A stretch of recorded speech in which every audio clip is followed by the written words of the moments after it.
క్రైస్తవ జీవితంలో అత్యంత శక్తివంతమైన ఆయుధం ఏదైనా ఉంది అంటే అది ప్రార్థన, స్తుతి. కానీ ఈ రోజుల్లో మనం మన ఆయుధాలని సరిగ్గా వాడలేకపోతున్నాం. ఎక్కువ సమయం స్తుతించలేకపోతున్నాం. ఎక్కువ సమయం ప్రార్థించలేకపోతున్నాం. మీ జీవితంలో ఎప్పుడైనా ఇలా జరిగిందా? ఈరోజు నేను దేవునితో ఎక్కువ గడపాలనుకుంటున్నా, ఎక్కువ ప్రార్థన చేయాలనుకుంటున్నా, అందరి కొరకు ప్రార్థన చేయాలనుకుంటున్నా అని మోకరించిన తర్వాత 5 నిమిషాల కంటే ఎక్కువ ప్రార్థన చేయలేకపోయిన దినాలున్నాయా? నా జీవితంలో ఉన్నాయి.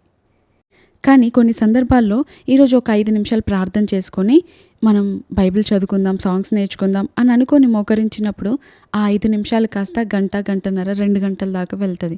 కారణం ఏంటంటారు? అది పరిశుద్ధాత్మ దేవుని సహాయం. మనంతటా మనం చేయాలి అనుకుంటే 5 నిమిషాల కంటే కూడా ఎక్కువ చేయలేం. కానీ పరిశుద్ధాత్మ దేవుడు మనకు సహాయం చేసినట్లయితే ఎక్కువ సమయం మనం చేయగలుగుతాం, ఎక్కువ సమయం దేవుని సన్నిధిలో గడపగలుగుతాం. మన జీవితంలో ఏదైనా సమస్య వస్తే వెంటనే వేరే వాళ్ళకి చెబుతూ ఉంటాం, నా కొరకు ప్రార్థించండి, నేను ఈ సమస్యలో ఉన్నాను, విడుదల పొందాలని ప్రార్థించండి అని మనకు కనబడిన వారికల్లా చెబుతూ ఉంటాం, మనకు తెలిసిన వారికెల్లా చెబుతూ ఉంటాం. కారణం, ప్రార్థనలో శక్తి ఉంది, ప్రార్థనతో నా పరిస్థితి మారుతుంది అని మనం నమ్ముతాము కాబట్టే కదా.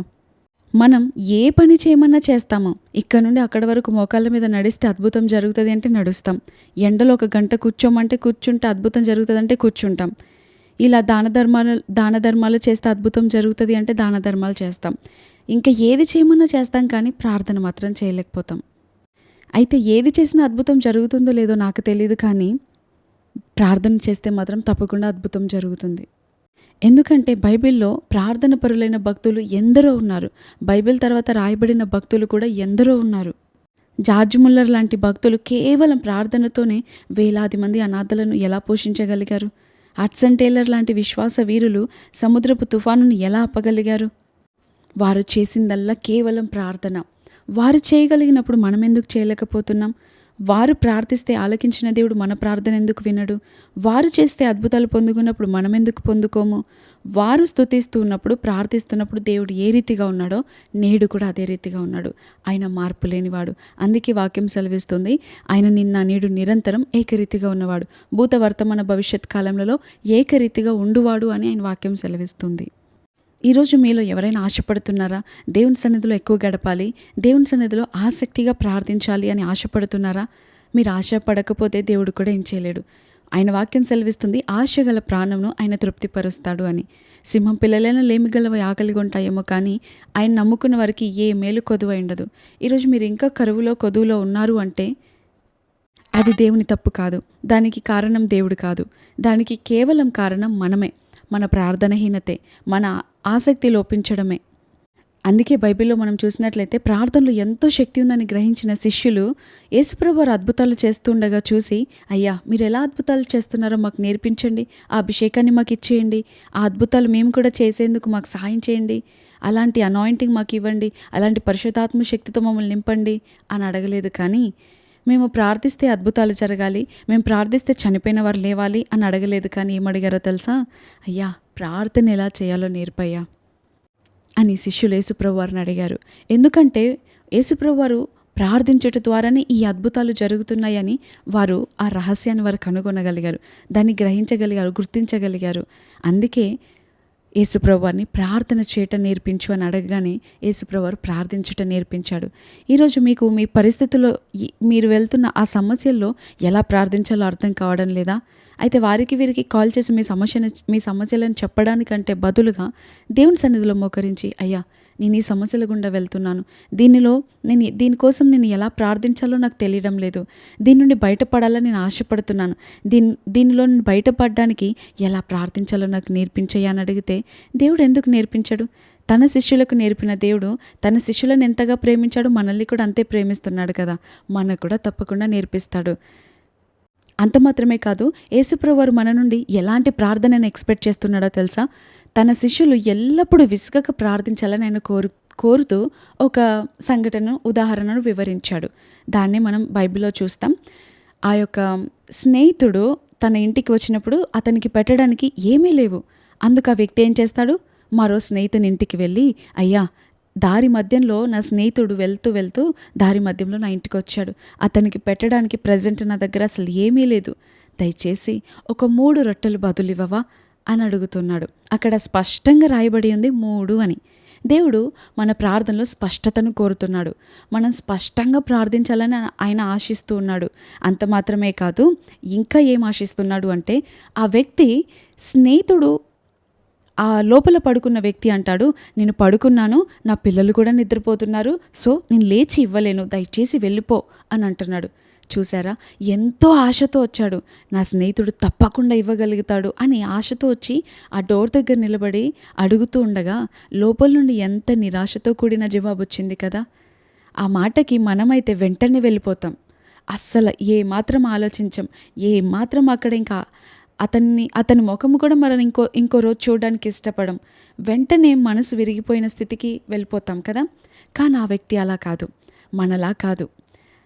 ఏం చేశాడు, కాలు లాగుతున్నా సరే, అది అర్ధరాత్రి అయినా సరే, ఆయనకు నిద్ర వస్తున్నా సరే, ఆయన తిన్నాడో లేదో తెలీదు, స్నేహితునికే పెట్టడానికి లేదు అన్నప్పుడు అతని తిన్నాడో లేదో కూడా తెలీదు, ఆకలేస్తుందో మరి ఎలాంటి పరిస్థితుల్లో ఉన్నాడో కూడా తెలీదు, ఆయనకు బలం ఉందో శక్తి ఉందో కూడా మనకు తెలీదు. కానీ అటువంటి సిచ్యువేషన్లో, ఆ అర్ధరాత్రి వేళలో, ఆ నిస్సహాయ స్థితిలో, అవసరత ఆయనకి అది అత్యంత అవసరం. కానీ అటువంటి స్థితిలో నిరాశతో కూడిన జవాబు వచ్చినా సరే ఓపికతో అడుగుతున్నాడు, దయచేసి ఇవ్వవా, దయచేసి ఇవ్వవా అని అడుగుతున్నప్పుడు ఆ స్నేహితుడు మాటికి అడుగుట వలన ఆ స్నేహితుడు ఇచ్చాడు అని వాక్యం సెలవిస్తుంది. ఆయన అడిగిందే కాదు, అడిగిన దానికంటే అత్యధికంగా పొందుకున్నాడు. ఈరోజు మన ప్రార్థనలు కూడా అలా ఉండాలని దేవుడు ఆశిస్తున్నాడు. దేవుడు మన ప్రతి ప్రార్థనకు తగిన సమయంలో జవాబిస్తాడు. కానీ జవాబిద్దాము అనుకునేలోగా అక్కడ మనం ఉండట్లేదు. అంత మాత్రమే కాదు, మనం చాలాసార్లు ప్రార్థిస్తాం, దేవా నాకు ఆలోచన చెప్పయ్యా, దేవా నాకు ఒక దర్శనము చూపించయ్యా, దేవా నీ స్వరము వినిపించయ్యా, దేవా ఒక వాగ్దానం ఇవ్వయ్యా, ఈ స్థితిలో నేనేం చేయాలో చెప్పండి అయ్యా అంటాం. ఇది నీ చిత్తమా కాదా అని అడుగుతాం.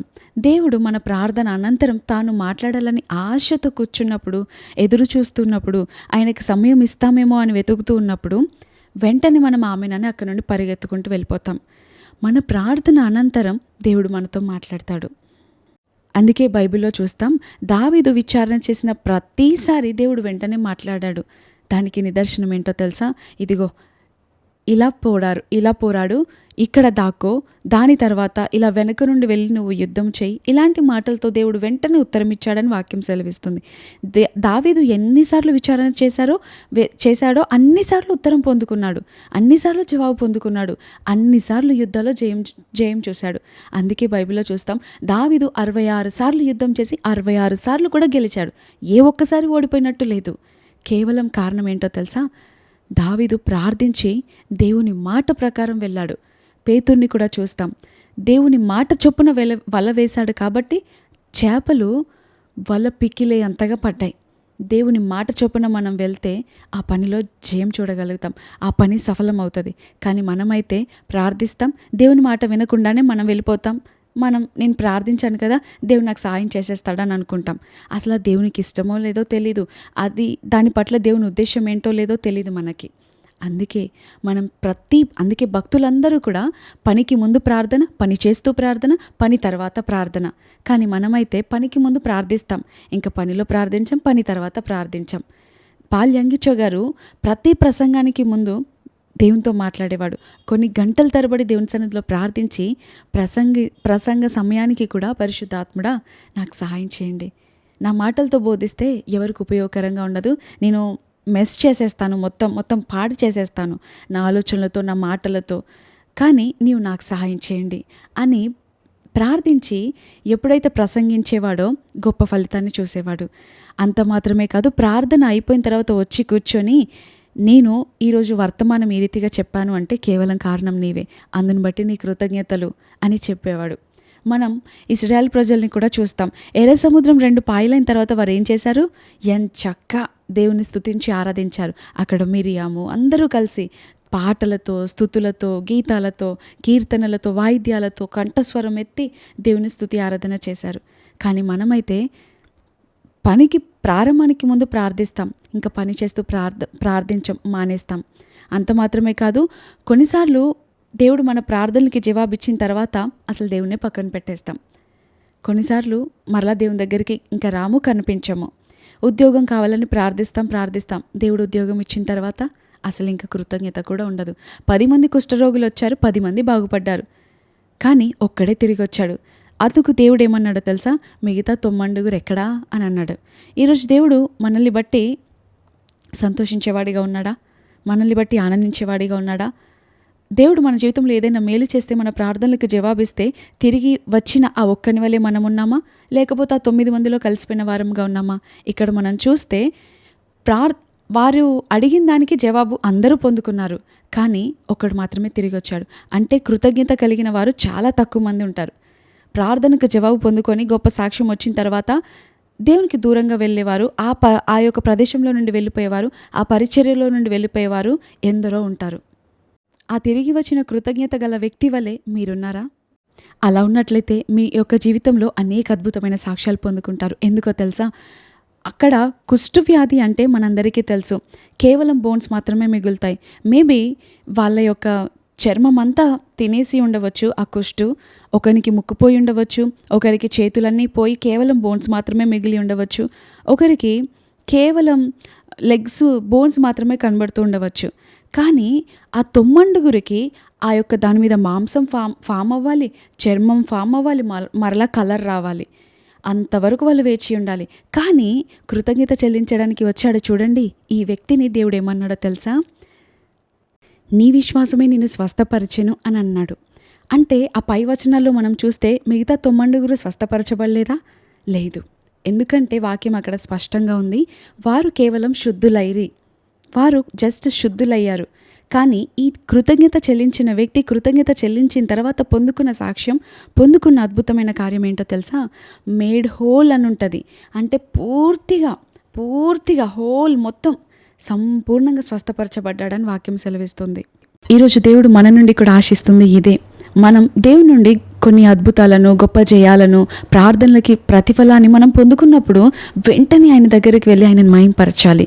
మనం ప్రార్థించడానికి ముందు ఎంత ఆసక్తిగా వెళ్ళి కార్యానికి ముందు ప్రార్థిస్తామో, కార్యం జరిగిన తర్వాత కూడా అంతే ఆసక్తిగా వెళ్ళి సంతోషంగా ఆయనను మహింపరచాలి, ఆయనకు స్తుతులు చెల్లించాలి, కృతజ్ఞతలు చెల్లించాలి.